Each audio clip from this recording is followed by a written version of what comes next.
በስመ አብ ወወልድ ወመንፈስ ቅዱስ አሐዱ አምላክ። የሰባተኛ ሳምንት እሁድ ኒቆዲሞስ ይባላል። ስያሜው የቅዱስ ያሬድ ነው።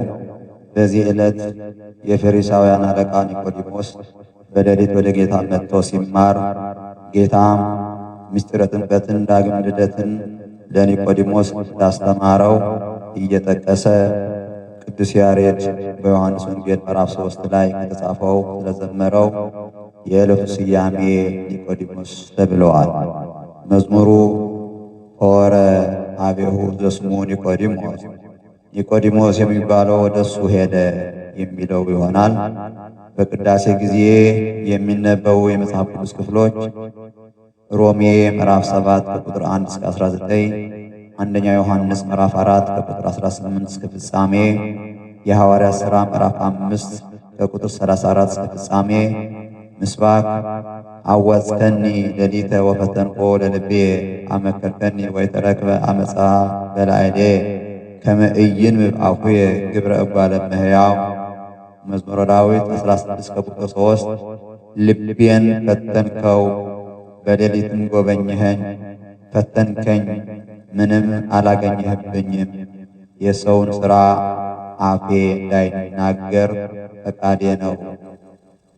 ወንጌል የዮሐንስ ወንጌል ምዕራፍ 3 ቁጥር 1 እስከ 20 ቅዳሴ ማርያም ይሆናል።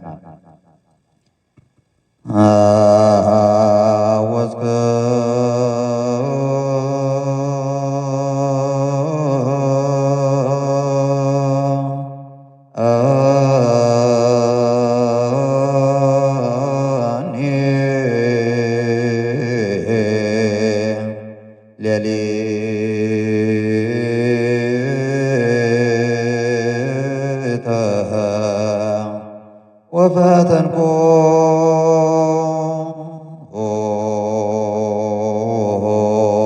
ለልብየ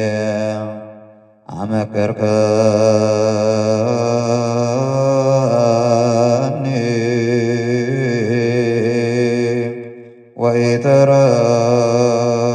ወኢተረክበ አመፃ በላዕሌየ